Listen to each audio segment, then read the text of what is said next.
voilà mbokk yi asalaamaaleykum ñëw nañ ci suñu émission bi nga xam ne moo di jano bi tey nag ñu toog ak kenn koo xam ne kii. invité woon nañ ko fi ci xam naa war naa mat léegi benn wala léegi ma jege ko muy Ibnou Taymiyya Silla nga xam ne jiite na parti boo xam ne parti politique la diisoo ci biir Sénégal mouvement pour le boo xam ne dafay am émergence ci wàllu économie ak développement fii ci biir Sénégal alors diisoo boobu yow yaa ko jiite xam nañu itam yaa ngi ci diaspora bi Ibnou Taymiyya wax naa ne sa tur moom turu màgg la ñu ngi la ci ziyaare bu baax a baax alors ci loolu yaa ngi États-Unis yaa ngi fépp bi nga yaa ngi dugg ci dëkk bi bis bi nga xamee ne tey am na ay yëngu-yëngu yu am askan wi am lu leen metti ñu yokk courant bi te yow da nga wax ci wàllu économie ban jàngat nga ci am. di nuyu auditeurs yëpp te vraiment moom saa yu ma fii dellu si moom damay kontaan rek ndaxte ay waxtaan yu am solo lañ fiy def. bon jàngat bi may def ci affaire yëngu-yëngu yi bi nga xam ni moo demee ci affaire Senelec bi daanaka ñaar ba ñetti jàngat la. bu njëkk bi yaakaar naa ne lii yëpp waroon nañ ci mën a bañ a yegg. waaw mënoon nañ ci bañ a yegg.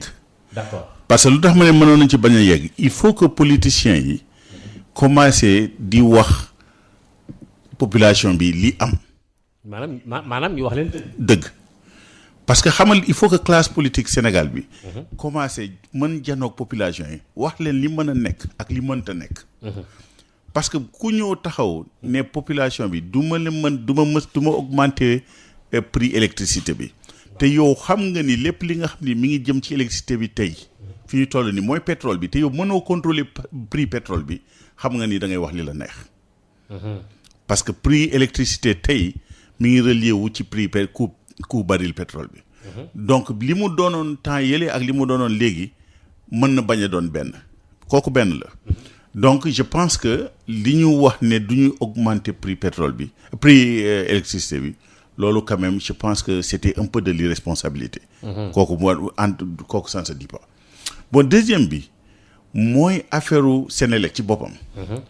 parce que sëñ Maodo Senelec tey dafa doon benn monstre bi nga xam ni c'est très difficile à gérer c'est très difficile à manager tey même quel que soit directeur général boo indi biir Senelec mu doon même quelle que soit ses capacités managériales ça va être très difficile que mu gérer Senelec ci ni mu toll tey parce que Senelec dafa masse salariale bi ak domaine de compétence yu ñu ko bëgg a joué loolu dafa bëri ci benn compagnie tey man li ma leen di wax mooy nañu jël Senelec diviser ko ñetti compagnie ci ay domaine de compétence yu bokkul parce que boo xoolee tey Senelec ñetti domaine de compétence lay joué premièrement bi mooy production énergétique bi. oui. deuxièmement bi mooy transport électricité bi. troisièmement bi mooy interface ak client yi donc bii bu ci nekk war na mën a doon société boppam bi nga xam ni day am benn li anglais di wax core compétence yi c'est-à-dire compétence bu société boobu. nga xam ni. continue oui. nga xam ni day si loolu lay concentré wu. donc tey bu ñu jëlee par exemple première société bi muy société production énergétique bi bu boobaa kooku loolu société boobu war na mën concentré wu ci ubbi par exemple affaire marché électricité bi privé bi nga xam ni ñooñu dina ñëw ak seen yeneen technologie pour produire de l'énergie. bon bi nga xam ni peut-être que yooyu dina dem sax ba énergie bi nga xam ne dina ëpp sax tu vois li nga xam ne ñun ñu ngi koy utiliser fii. d'accord xam nga parce que lu tey bi li xaw a jaaxal. mooy wax nga ko rek xëy na peut-être est-ce que gars yi li leen waxoon dëgg la wala du dëgg parce que ñoom dañu waxoon ne en 2020 dinañ mën a dem sax di produire sax bay mën a jaay électricité dans la sous-région maanaam ci yeneen. aujourd'hui avant 2020 ñu yokk. waaw non xam nga foofu laa jëm nii parce que dama la bëggee expliquer rek. mais parce que Senelec ci boppam ci fu mu toll nii tey. kooku bu ñu xalaatee ne loolu dinañ fa yegg dañuy nax suñu bopp. ah bon oui Senelec mais sëñ Maodo Senelec boo ko xoolee tey monstre la. parce que ñetti monstre la en termes de management. oui. donc loolu dafa metti loolu kooku même quel que soit PDG bi nga fa teg. dina am problème pour mën remplir affaire yooyu. bu fekkente voilà léegi maanaam kuñ fa mën a teg rek problème dana am. kuñ fa mën a di teg problème moom peut-être que problème yi mën na bañ a tar waaye problème même dina am problème de gestion dina am parce que tey il faut xam li may wax tout le temps mooy Sénélec dafa am problème structurel donc c'est pas une solution conjoncturelle moo koy régler.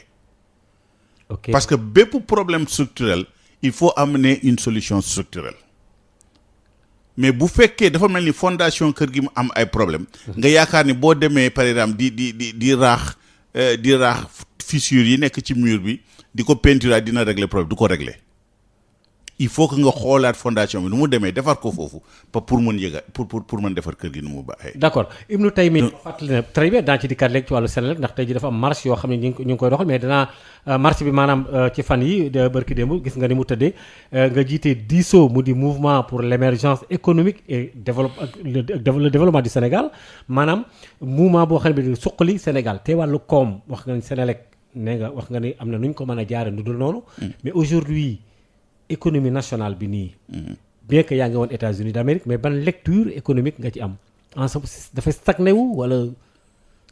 waaw mais xam nga wala nous dépendons toujours de la Banque mondiale. waaw mais yow sa bopp gis nga ni fan yële directeur général FMI mi ngi woon fii tu vois gis nga ni xam ba léegi Sénégal est relié aux institutions de Bretton Woods te kooku d'accord mën na bañ a doon un problème mais xam nga luy problème bi mooy croissance économique bi ñuy wax tey Sénégal mais croissance économique boobu kan moo koy yëg est-ce que ce sont les entreprises étrangères parce que wala borom kër yi ak jigéen yi nekk ci kër yi nga xam ne ñooy yeewu di dem marché bés bu nekk est-ce que ñoo koy yëg parce que tey boo xoolee Sénégal ñëpp a ngi jooytu donc croissance économique bu ñu wax en terme mën nga xam nga est-ce que mën nga joxe ay chiffres macroéconomiques yu dul jeex tu vois ñu gën a rafet mais est-ce que nit ñi li ñuy dund seen bés bu nekk est-ce que loolu méngoo na ak yow chiffre macroéconomique yi ngay joxe loolu mooy problème te yaakaar naa ni tey ñun ñëpp xam nañ ni tey réew mi doxul sur le plan économique gaa ñaa ngi nit ñi sonn nañu nit ñaa ngi xoox boo demee ci béykat bi nekk ci biir ñaani bi fële wala béykat bi nekk ci biir Bawol boo leen ne réew maa ngi dox moom dinañ wax leen li nga xam ne moom boo sàgganul moom fàtt say nopp. mais pourquoi nga former parti politique bi. lan moo la poussé à créer ce mouvement politique d'émergence DISO lu tax. xam nga waxoon naa ko fii ci suñu benn waxtaan. oui ma ne xam nga ñun suñu parti bi ni mu tàmbalee dafa doonoon benn groupe de réflexion bi nga xam ni dañuy toog di xalaat ci ay domaines yu dul jeex yu demee ni économie yu demee ni ki santé yu demee ni ki éducation agriculture bind nañu ay mémorandum yu bëri. bind nañu ay texte de réflexion yu bëri mais gars yi du ñu mus a déglu politiciens yu fi nekk da nga leen di wax ba sonn di nga waxtaan ak ñoom ba sonn expliquer leen ba sonn waaye du ñu mës a déglu. mais pourquoi. tu vois mais kooku moom nañ leen ko laaj parce que ñoom on ne comprend pas tu vois donc ñun dem nañu ba nga xam ne ñu ne léegi mais bu fekkee loolu bon léegi te ñu fermer suñu bopp suñu parti ba nga xam ne réflexion yi nga xam ne ñu ngi koy def ñu def ko léegi programme parti boobu. su ko defee ñu wàcc ci langue bi léegi moom bu ñu population bi wóoloo jox ñu li ñu mën si jox ñu jàpp ci loolu daal di liggéey ci loolu parce que léegi ñun mënuñu réew mi ñu ñëpp a ko bokk. parce que ñun boo xoolee ñun ñu nekk surtout si diaspora bi tu vois ku ci nekk parce que tey boo demee compagnie boo dem étrangère boo dem multinationale boo dem di nga fa fekk sénégalais bi nga xam ni macha allah. tu vois domaine boo dem waaye mais ñooñ ku ci nekk ñi ngi bëgg a dimbali seen réew. ñi ngi bëgg indi ay compétences ci biir réew mi mais politiciens yu fi nekk dañ leen ko doon moo ñoo ko dul mayee su ko defee nag bon vraiment day xaw a doy waar te ñun ñëpp Sénégal moo ñu dimbale ba ñu yegg fi ñu yegg tey. mais yow sénégalais nga. yaa ngi ci diaspora bi ak yeneen sénégalais est-ce que à la limite li gars yi naan fuite des cerveaux du mu jàmm. non parce que jàng ba am xam-xam yóbbu ko bitim réew tamit. non xam nga seen réflexion yooyu kay indi leen ko ci réew mi rek. waaw mais non fuite des cerveaux. xam nga fuite des cerveaux du mën a ñàkk waaye xam luy problème luy solution bi il faut que nga transformer fuite des cerveaux boobu en avantage compétitif c'est-à-dire fuite des parce que man tey damay jël sama cas wala sama cas ñeneen ñi ngi toog ci ay multinationales di liggéey ci ay domaines de pointe mais ñun war nañu mën a dimbale Sénégal ba nga xam ni Sénégal mën jox acquisition domaine de pointe yooyu indi ko fii parce que boo xoolee par exemple réew ñu ko mel ni Malaisie Singapour Taïwan Chine Inde mais ñooñu seen compétence yu bëri ñoo nekk fële États-Unis ak Europe mais compétence yooyu ñooy dimbale seen réew di transférer kii bi technologie. parce que seen réew yi dañ leen ko yombalal wala. ma jox la benn exemple fan yi oui. fan yi am na benn compagnie Israël bu Intel benn multinationale la. bu mu acquérir à 2 milliards de dollars. tu vois parce que ñu ciy liggéey ñoom xam naa leen. tu vois mais ñooñu naka la ñuy demee parce que seen diaspora Israël bi nekk États-Unis chaque fois ñooñu dañuy waxtaan ak seeni réew ne leen xool leen dans le futur domaine yii la nit ñi di soxla domaine yii la technologie di évoluer donc ñooñu dañuy commencer liggéey ci domaine yooyu. anticiper ci yooyu su ko defee heure bi nga xam ne nit ñi soxla nañ ko ñoom léegi ñu jaay leen seen compagnie à un prix exorbitant 2 milliards de dollars c'est pas une petite affaire. tu vois c'est-à-dire que loolu yëpp li ma la bëgg wax mooy dëkk boo gis mu émerger rek diaspora moo ko émerger loolu kooku moom amul benn dëkk bi nga xam ne émerger na te du diaspora émerger wu même Europe États-Unis mais boo xoolee Europe dans l'époque médiévale ñëpp xam nañ ni les Européens dañuy dem par exemple dans la civilisation musulmane jëlee fa ay références yu bëri scientifiques yu bëri que ils ont su maintenant exploiter pour mën am la révolution des Lumières le siècle des Lumières tu vois boo xoolee l'États-Unis c'est beaucoup basé sur par exemple les immigrants yi nga xam ne jóge nañu Europe ak yooyu pour être à la pointe de la technologie. boo xoolee chinois yi ils se sont beaucoup basés sur la diaspora chinoise aux États-Unis pour mën yegg fi ñu yegg tey tu vois mën naa citer ay exemples yu dul jeex. pour yow le Sénégal dafay traîner les pieds. Voilà. absolument parce que Sénégal tey. mais bind leen communiquer par. waaw boobu ma reetalloo waay. gën waay.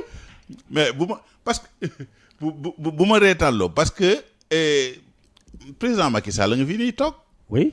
ay ministre mi ngi fii toog xam nañu li xew ci kii bi ci diaspora bi. pour yow Macky Sall ak gouvernement xam nañ li xew. xam nañ li xew. ah bon. xam nañ li xew parce que Macky Sall xam na ni am na ay Massamba Ndiaye bu toog ci fële ci benn compagnie bu tudd Intel wala benn Ibn Taymiya Silla bu toog ci beneen compagnie fële. tu vois beneen Ibn Taymiya Silla bi nga xam ne mi ngi ci comité technique technologie Wi-Fi. tu vois kooku am na Macky Sall war na ko xam wala ministre yi xam nañ ko moom bu ko xamul ministre yi wala conseil yi war nañ ko xam donc yenn jéego la ñu def pour loolu mais ma jox la benn exemple. Tunisien par exemple seen développement scientifique naka lañ ko gérer. ils ont créé benn société bu ñuy wax société scientifique tunisienne bi nga xam ni ça a regroupé tous les scientifiques et ingénieurs de la Tunisie, de la diaspora et à l'intérieur de la Tunisie. Et léegi chaque année il y a un forum tu vois bi nga xam ne dañuy dajee toog waxtaan seet technologie bi nu muy évoluer ak ñooñu nekk ci diaspora bi naka la ñu mënee dimbale par exemple ceux qui sont à l'intérieur pour def transfert de technologie bi. ok. et loolu ça permet aux Tunisiens d'être à la pointe tu vois mais ñun Sénégal on peut organiser cette même situation-là. créer une société d'ingénieurs et de scientifiques sénégalais bi nga xam ni dañuy toog chaque année waxtaan ci affaire technologie bi ak lan transfert de technologie bi naka la war a doxee. mais loolu yëpp leadership la laaj parce que yooyu yëpp volonté politique la laaj. te kooku Ibn Taymiya Silla mënu ko defal boppam keneen mënu ko defal boppam il faut que par exemple le président à haut niveau ait la volonté politique de transformer la fuite des cerveaux en avantage compétitif pour le Sénégal. D'accord, en avantage compétitif alors Ibn Taymiya Silla jiite diisoo nga xam ne parti la bu nekk fii ci biir réew mi mouvement pour l'émergence économique et le développement du Sénégal noonu la seen mbootaay googu la tudd. alors jamono yi ñu nekk c'est vrai que États-Unis d'Amérique nga nekkoon mais gis nañu ne am na lu ñu tuddee dialogue politique. pourtant yëpp xam naa booy suivre actualité bi amoon na un peu quelques blocages. mais dañu dàqaat élection locale yëpp. fekk 2021 xamuñ sax exactement la date. am na benn intervalle bu yaatu bu ñu joxe. alors est-ce que loolu yow en tant que yëngu ci wàllu politique ji tey mbootaay nekk ci diaspora bi. nekk scientifique est-ce que loolu da nga jàpp ne dañuy làmbatu wala lu xew. est-ce que dañuy làmbatu est-ce que lan la wax dëgg yàlla kooku moom mënuma la wax li ci dekk dëgg mais li xew ba xew.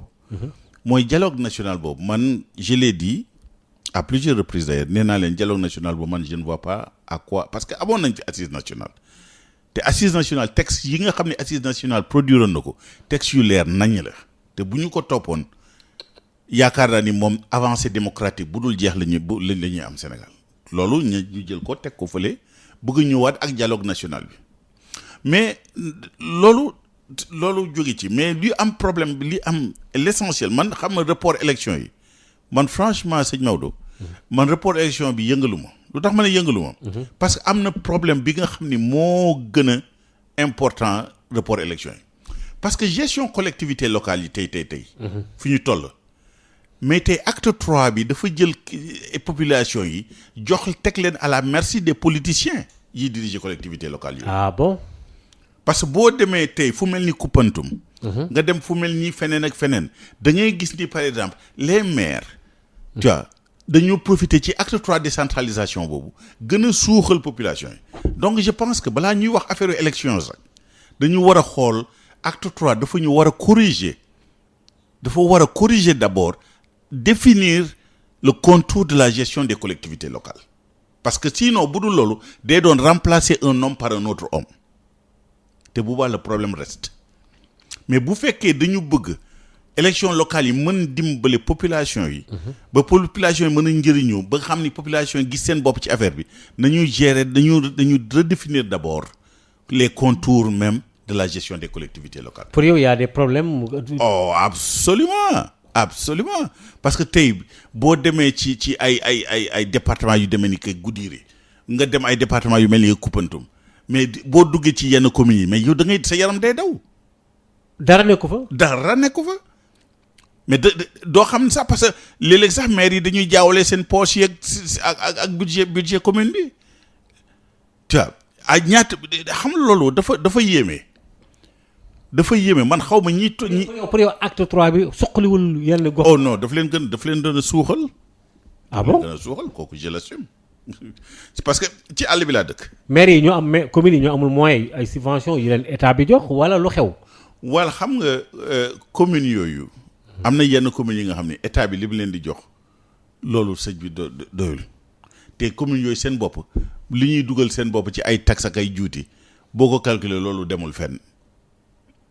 waaw mais non seulement état bi li mu leen di jox doyul mais aussi maire yi xaalis bi duñ ko jaarale fu ñu ko war a jaarale parce que maire yi dañuy confondre seen poche ak budget bi man je prends surtout l'exemple de Koupantoum mi nga xam ni kooku sama commune la foofu laa dëkk waaw foofu population bi nga xam ni day dem léeg-léeg pendant des mois sans ndox. Ah bon day manqué ndox. day manqué ndox day population bi tey ci électricité amu ko. tu vois lan parce que même les lampadaires yi fa nekk mënuñu ci def ay ampoule mais foofu mais loolu yéeme na. ok tey da nga jàpp ne loolu lépp acte 3 bi moo ko indi. non acte 3 moo ko indi dans le sens que ni acte 3 bi définirul gestion collectivité locale yi dafa war a teg ay nu ko anglais di waxee guideline.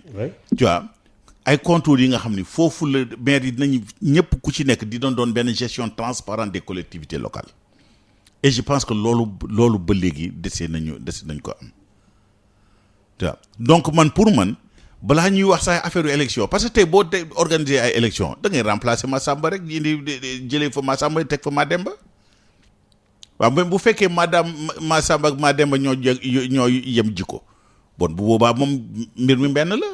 d'accord ci wàllu commune yooyu sax mooy tax ñu daal di romb loolu dugg ci àll bi tuuti parce que li xew ci réew mi xam nga ko parce que yaa ngi yore mouvement bu yëngu ci wàllu politique alors moment bi ñu toll ni ci campagne agricole bi nii ñu mat ñaari at ba ñetti at a ngi ni 210 francs la ñuy jaayee gerte gi. waaw léegi nag béykat yi dañoo chinois yi concurrence chinois yi ñëw nañ jëndee 225. romb li seeñaa wàllu mbay mi proposé woon. léegi béykat yi gerte gi ñu ngi koy mbapat bon campagne bi Sonacos ko sax aujourd'hui am na problème pour mën a dajale huile yi dajale gerte parce que gars yi ñu ngi jaay prix bu gën a baax alors que y a 3 ou 4 ans gouvernement bi mënta dépasser 210 béykat yi ñoom ñu ngi dem parallèlement jaay seen gerte ça a créé benn jaxasoo que Sonacos aujourd'hui am nañu ay problème pour collecter gerte gi ban gerte ban jàngat ci campagne bi. wala manque d'organisation la wala. xam nga manque d'organisation am si mais manque de transparence am na ci. manque de transparence. waaw xam nga lii sama mbokk Cissé Lo fan yële nekk di allo. Moustapha Cissé. waaw bon man li seulement rek li may kii ci bosam li mu allo noonu wax na dëgg parce que ay points yu mu soulevé ce sont des points très valables mais luy problème bi mooy bi mu de moom yàgg na kenn déggu ko parce que affaire bi du tey. Oui. Donc bon man loolu moo rek moo ma ci jaaxal mais li mu ay points yu mu soulevé la yi nga xam ne yu valable la parce que xam nga tey manque de transparence déjà ci distribution semence yi ci àll bi foofu la transparence bi et manque de transparence bi njëkkee man gis naa sama cas dans la commune de Koupantoum c'est le maire qui décide kan mooy am ak ku dul am. ah bon. ah oui. mooy séddale gerte gi nu ko. maire mooy séddale gerte mooy ñan yow ñaari saak ngay am kële juróomi saak lay am kële fukki saak engrais lay am waaye ku ko neex mu jox la ku mu neexul mu bàyyi kooku manque de transparence fu la jógee. ok tu vois deuxièmement xam nga li problème bi mooy yow joxoo ma semence bu baax parce que semence yi ñuy joxe aussi loolu c'est un gros problème ay semence yu dul baaxul. parce que man gis naa béykat yu bëri dañuy obligé jëndal seen bopp dem di utali seen bopp waa kooku bu ñëwee ba nawet jeex ba mu yore ay gerteem ku ko neex jaay bu chinois bi ñëwee bu ko neexee jaay chinois bi amul benn obligation joxoo ma semence yu baax wala joxoo ma sax semence mais su ma yoree sama gerte kay jaay ku ma neex xam nga état bi bu bëggee filière agriculture bi dox am daf si war a jël ay jéego de transparence yu leen na ñii am subvention yeeg quota yeeg yooyu yëpp na leer kan moo koy am ci yan base parce que nit ñi nga xam ne béyu béyaatuñu nga jël leen jox leen ay quota kooku du dëgg du yoon. oui loolu Moustapha Cissé Lo dénoncé na bon kooku transparence boobu foog mu jeex mais deuxième am na problème agriculture bi aussi am na ci beneen problème bu gën a important bi nga xam ni war nañu génnee béykat yi dimbale leen. ñu génn ci cycle nawetu 3 mois indi leen ci cycle permanent d'agriculture intensive. mais là il faut de l'eau. waaw mais kooku yomb na sëñ Maodo. fooy jëlee ndox. donc yaa ngi yore fleuve Sénégal tu vois mais yow na nga xëcc canal buy jógee fleuve Sénégal indi ko ba digg Bawol wala digg beneen canal buy ñëw ba digg ñaani digg Saloum. Et en période de crue et de décrue ngay tëj di ubbi ndox mi di jaar tu crées un delta du canal. oui. bu boobaa pasteurs yi ak agriculture yi dinañ fa mën njëriñoo mais kooku étudier on a des géologues on a des ingénieurs hydrauliques yu fi nekk am nañu ay géographie yu fi nekk ñooñu ils sont très compétents pour réaliser projet boobu c'est pas diable. pour ñu xëcc ndox bi mu dem dans les régions. oui indi ko digg Bawol indi ko digg Ñaani ak digg Saloum bon bu boobaa problème bi jeex na am tu crées un delta du canal. mais yow pour yow hivernage ñetti weer yi mu taxaw ko 9 mois pour yow baaxul ci. non kooku baaxul c'est surtout Sénégal fi ñu toll tey ak besoin émergence lu ñu bëgg a am kooku doxut kooku moom du ñu jëme fenn il faut que ñu indi agriculture bi mu doon une agriculture beaucoup plus intensive. ok te kooku bu boobaa nag moom c'est ay méthodes kooku moom yomb na ci côté boobu. la maîtrise de l'eau mais c'est que nag li may bu wax rek ce sont des choses yi nga xam ni ça demande des volontés politiques une volonté politique. yow le gouvernement amul volonté politique. waaw soit xamu ko wala. secteur yi wala xam je sais pas. voilà loolu la quoi soit parce que kooku man je ne vois pas pourquoi man la première des choses bi ma su ma xalaatee mooy ñii naka laay indee ndox mi boo ma jëlee carte Sénégal sax di ko xool nii chaque fois loolu la boo njëkk ñëw à l'esprit naka laay xëccee ñetti canal yi nga xam ne dañuy ñëw daje ci digg Bawol. et léegi en période de crue et de décrue nga xëcc ndox mi. ak moyens yi c'est facile pour yow c'est non oui parce que on a les ingénieurs qui sont là qui sont très bien formés on a les géographes qui sont là on a des géologues qui sont là kooku wax dëgg yàlla mais xel yàlla boo gisee mu jox ko doomu aadama pour njëriñu ko la te jàng nañu formé nañ leen bon on a le génie civil de l'armée bu fekkee dañu soxla sax pour yenn travaux yi ñooñu mën nañ ñu ci dimbale. mais volonté politique bi bu fa nekkee rek. loolu yëpp day yomb. d'accord ma mbokk yi ma fàttali ba léegi ñu ngi ci jano bi ak ki nga xamee ne moo jiite DISO mouvement la boo xam ne bii dafa jëm ci wàllu émergence ak lépp loo xam ne jëm na ci wàllu koom économique ak développement ci biir Sénégal mu di Ibnou Taymiyya Silla ñu koy dalal tey ci fii ci 98.5 Sénégal gi yëpp nag wërngal kàpp dañuy déglu parce que émission bi ma fàttali ne dañ koy synchroniser ci 14 régions yëpp alors mais Ibnou Taïmiya li nga wax ni dafa xalaat bi dafa am solo ah parce que ndox moom la baykat yi bëgg mënuñu ko am bon comme joxe nga xalaat bi c'est important alors dana am beneen secteur bu ma la laaj tuuti. parce que ça pose encore benn problème. bien que yaa ngi ci diaspora mais xam nga li xew ci réew mi. wàllu santé dafa garaaw wàllu wér-gu-yaram. xam nga hémodialyse bi fii gars yi dañuy fay am na ñoo xam ne dañuy yore ay malade hôpitaux yi fees ñu ne bon mënuñu ko dugal ci biir fa mujj faatu problème pharmacie nationale problème mu médicament est-ce que ci wàllu santé yéen ñi nga xam ne seen xam-xam màcc na ci lu bëree bëri yéen a ngi ci bàyyi xel ne Afrique particulièrement le Sénégal parce que fi la ñuy waxee parce que ñun am nañ problème boobu ban yow ku jiite politique su doon yow tey jot nga ci réew mi nan ngay changer problème santé bi. xam nga problème santé bi man ci ñaari point laa koy tënk. waaye benn bi mooy tey problème bi fi nekk situation bi fu nekk tey naka la ñuy désengorger hôpitaux yi ak dimbali ba nit ñi am accès ci santé bi. deuxième bi mooy yan jéego la ñu war a jël dans l'avenir parce que xam nga Sénégal li ci bëre ci mbirum santé bi dañuy appesantir ci affaire ci faj bi mais du ñu appesantir ci prévention bi c'est-à-dire. aar bi.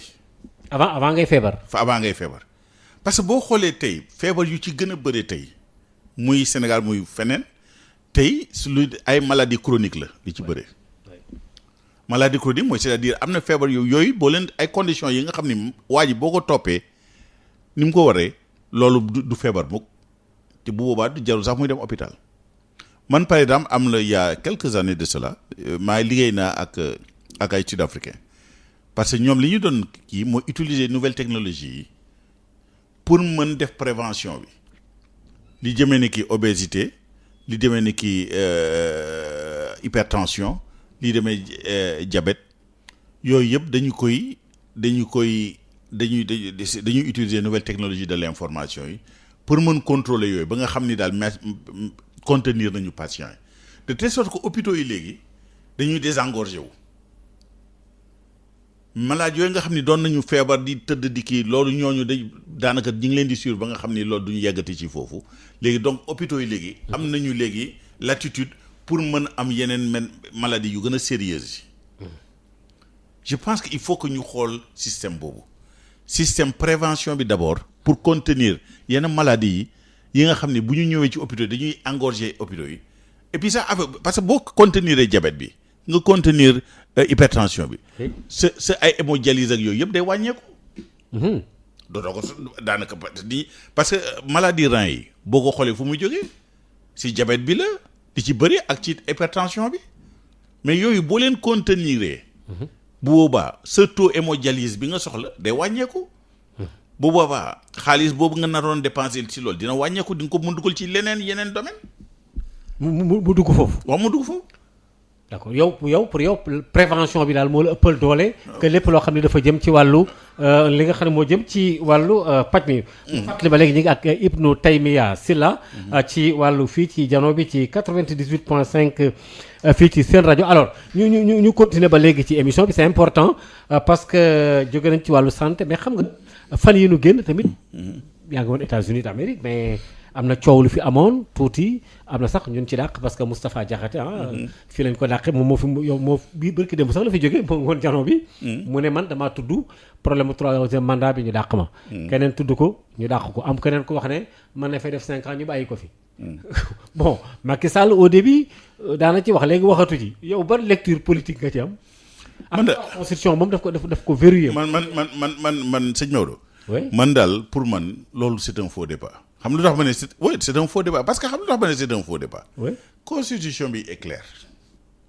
oui mais attends. constitution bind nañ ko fi mu leer. oui tu vois président mënut a def ñaari mandat consécutif. waaw ba yàgg mu verrouillé ko sax foofu. waaw léegi nag man dama gisul daal ana coow ji. mais waa APR yi ñu ngi ciy wax. waaw mais xam nga soulever le débat. waaw mais tu sais xam nga APR ñoom ñooy APR. tu vois waaw yëpp moom parce que tey man je pense que réew mi.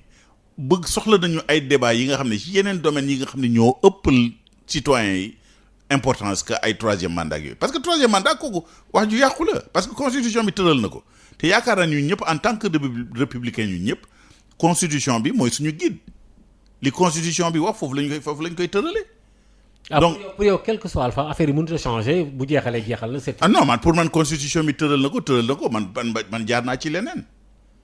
kooku du ma ko sax xalaat.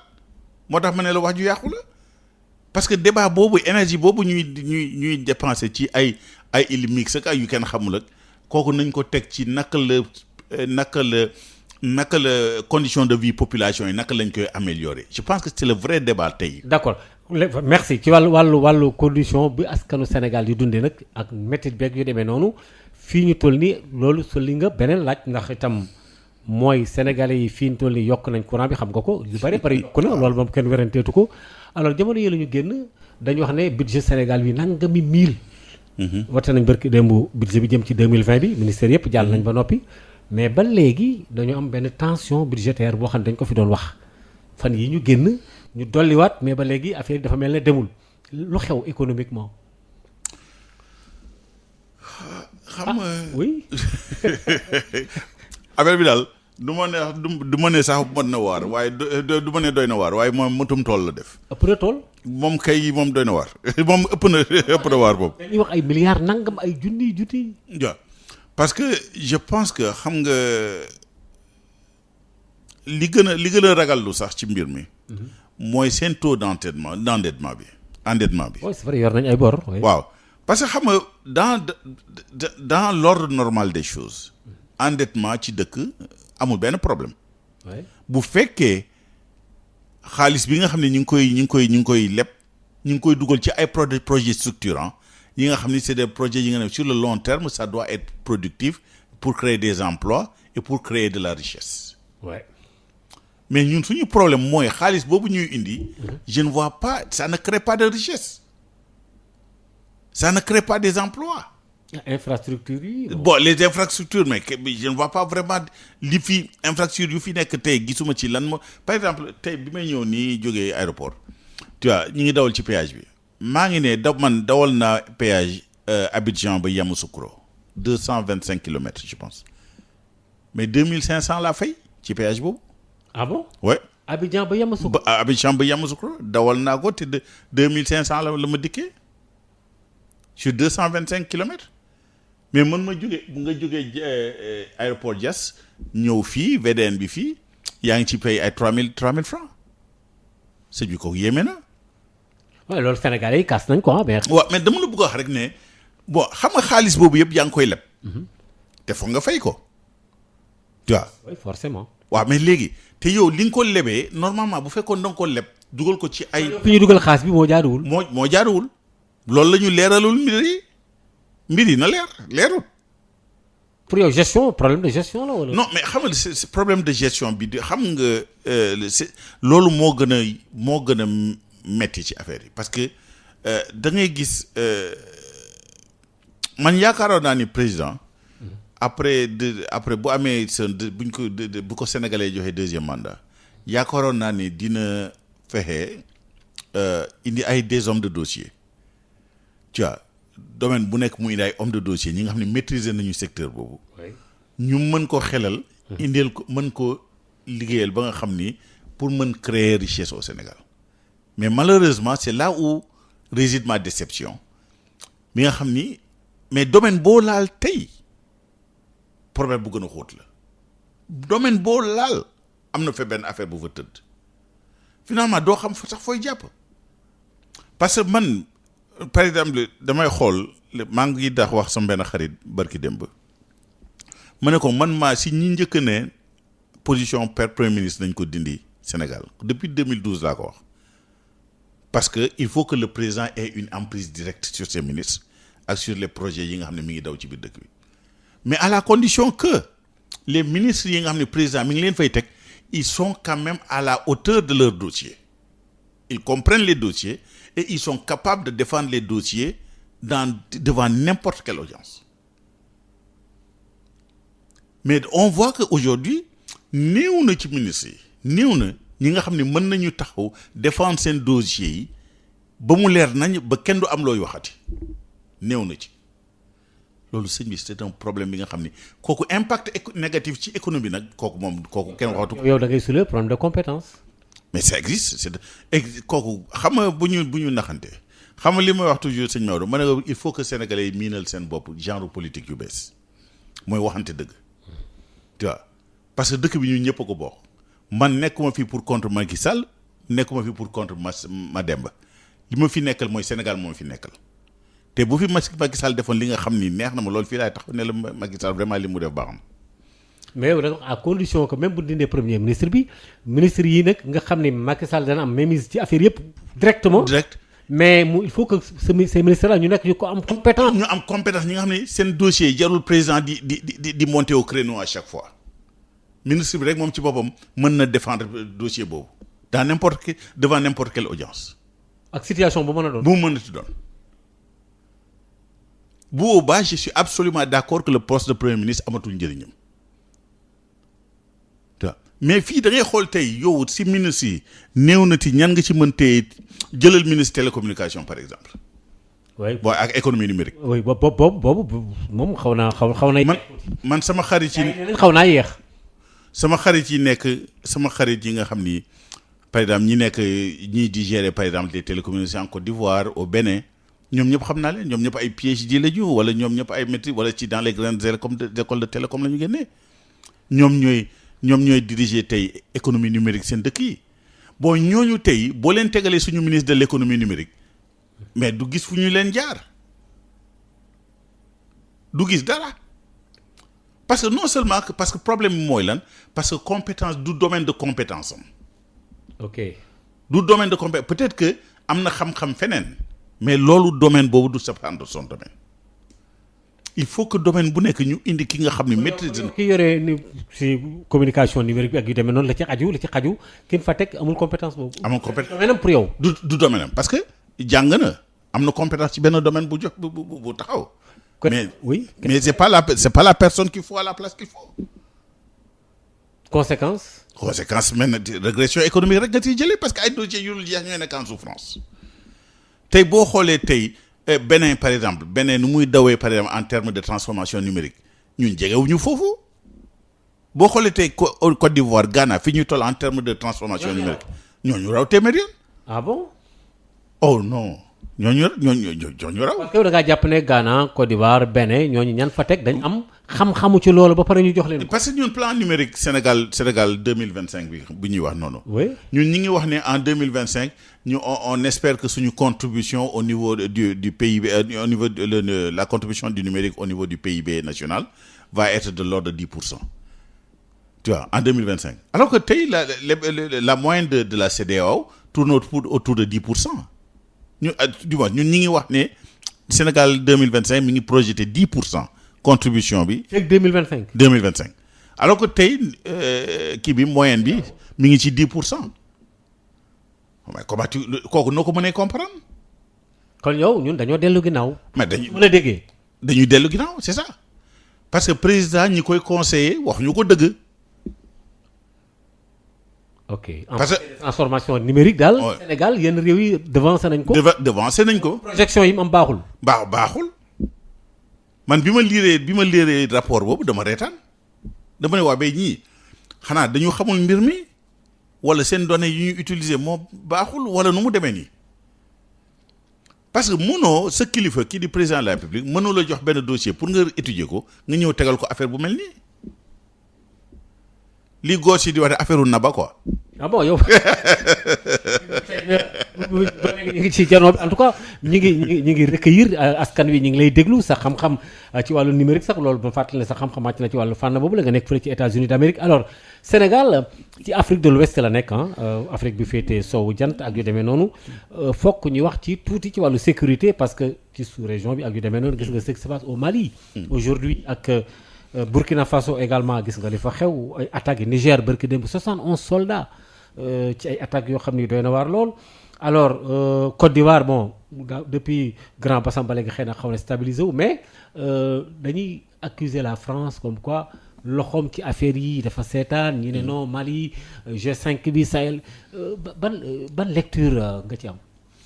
xam nga lecture ma ci am mooy xam nga France ci boppam mënu ci set. oui naturellement. tu vois mënu ci set lu tax ma ne mënu ci set parce que bi fii Gaddafi nekkoon man je dois le dire j'aime dama am ay réserve yu métti par rapport à Gaddafi. tu vois président libyen bi. mais d'accord ma ni ñu ko fa jëlee ak ni ñu ko rey ak yooyu yëpp d'accord ma ci mais bien que sa politique je n'ai jamais parce que je connais et je sais que d'accord j'ai des réserves par rapport à sa politique mais je pense que li ñu fa jëlee Gaddafi moo indi problème bi yëpp. bon état bu mel ni Libye temps yooyu. nga dindi ko ak arsenal de guerre bi mu stocké nga jëlee ko fa defoo ba amoo benn alternative bu fa bu taxaw crédible bon su ko defee li armes yi tasaaroo fu nekk te temps yooyu Gaddafi loo ko mënati waxati wax mais au moins contenir woon na yenn mouvement Touareg yeeg yeneen yooyu yëpp il les avait contenus donc dafa mel ni. benn fusible bu fa nga tëbal quoi les affaire système bi yëpp day taxaw waaw léegi ngeen créer problème boobu tu vois ngeen ñëw Mali Touareg yi commencé di yëngu nga ne voilà dañ leen di ñëw dimbale pour intégrer territorial Mali bon ngeen daw ba yegg kii daal ngeen ne Malien non yéen mënu leen dugg ñun ñooy dugg ngeen dugg maintenant yéen mouvement toi indépendantiste Azawad yooyu ngeen di lijjantil foofu ñooñu ngeen di liggéeyal. mais tey boo demee foofu Azawad te ñëpp xam nañu Azawad yi amuñu doole ay quelques Touareg yi bëriwuñu donc tey jihadistes yi ñooy daanaka ñooy gérer côté boobu waaw mais léegi Tour de France nag la ci mën a seet tu vois te gisal lii yëpp wax ji dem na ñëw na c'est la conséquence de la guerre de la chute du colonel Kadhafi affaire bi yëpp loolu la. kon daal bi Kadhafi daanoo mu andi li lépp. moo affaire yëpp maa bu ñëw.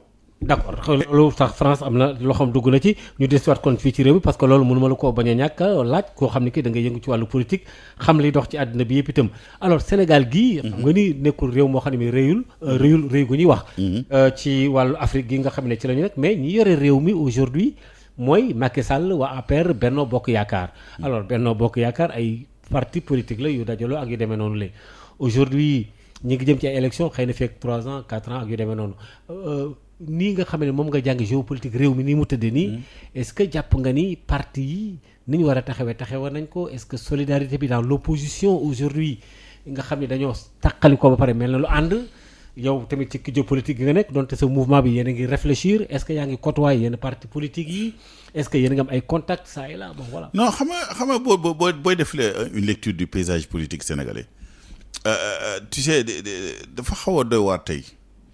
Bon, on sent qu'il y a une recomposition politique qui est en cours actuellement au Sénégal. Bon, graduellement les ñëw et ça va s'accélérer dans les mois ou années à venir quoi. Te bu boobaa je pense que maintenant il y a une nouvelle génération de politiciens bu commencé di jóg. Tu vois, ñenn ñi sont radicaux, ñenn ñi sont modérés, ñenn ñi bon. Mais c'est une autre génération bi nga xam ni ils ont à l'esprit les intérêts des populations. D'abord. Kooku je pense que c'est un fait bi nga xam ne ñun ñëpp d'accord nañ parti politique traditionnel yu fi nekk yëpp tey boo xoolee à un certain moment dinañ disloqué wu pour laisser la place à des partis politiques qui sont beaucoup plus patriotiques qui sont beaucoup plus tournés vers l'amélioration de la qualité de vie des populations tu vois parce que tey boo xoolee tey li may wax tout le temps mais il y a une chose par exemple que il faut pas que ñu ignorer affaire boobu mais ba léegi le fait que tu vois même les nouveaux hommes politiques là yi nga ñu ngi commencé di émerger ñu ci bëri ils sont pas encore portés vers par exemple indi ay projet de société tu vois innovant ba léegi parce que ñu ci bëri ci dénonciation bi la ñu nekk te je pense que man li may wax tout le temps mooy li président Macky Sall def ak li mu deful kooku mi ngi ne fàng ñëpp a ngi koy gis Sénégalais boo laal tey mën na la ne li mu def ak li mu defut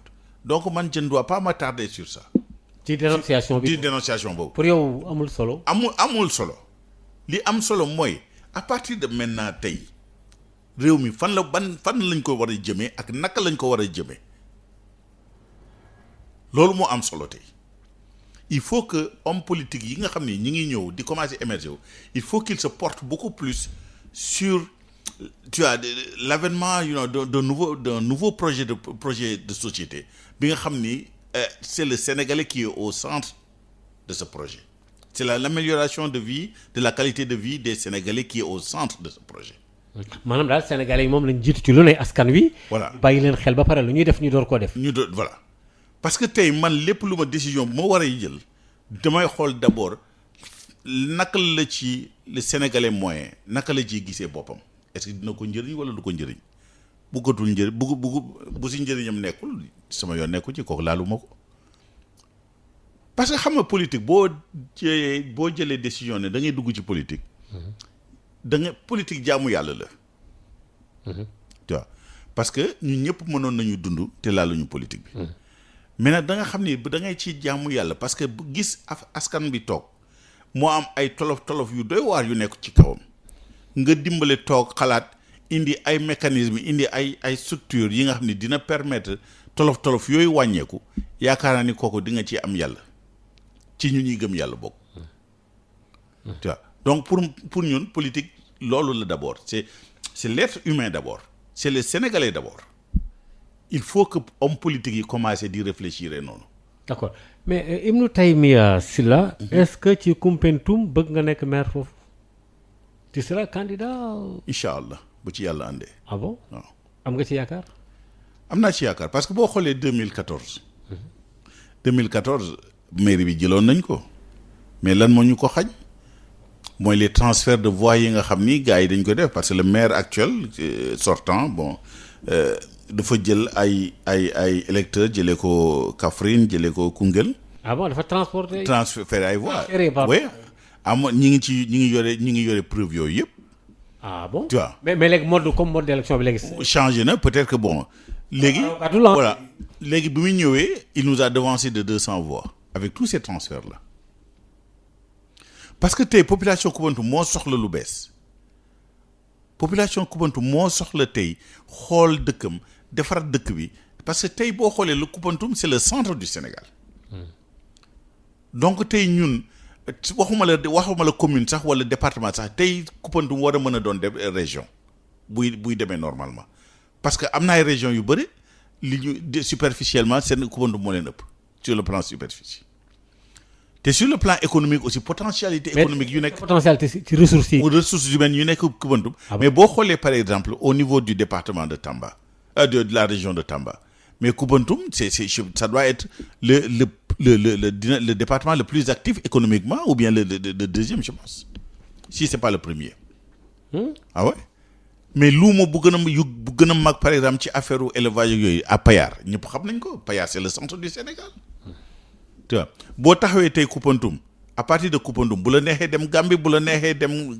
directement Casamance bu la neexee dem Mali bu la neexee ñëw Saloum wala noonu jugee kii noonu dugg Ferlo c'est pour te dire potentialité yi ñu yore au niveau du département de Koumpentoum dafa laaj ci benn leadership bu bees bi nga xam ni dina beneen doxalin pour mën jël dëkk bi indi ko ci fi mu war a toll te kooku am naa ci yaakaar ne sama mbokk Koumpentoum waaye ñëpp xam nañu ne tey wax dëgg yàlla soxla nañu loolu parce que maire bi fa nekk tey ça fait 20 ans mi ngi foofu def na deux mandats en tant que président communauté rurale def na 2 mandats en tant que maire te ba léegi électricité mënuñu ko am ndox léeg-léeg duñ ko am waaye sëñ bi. mais pourquoi.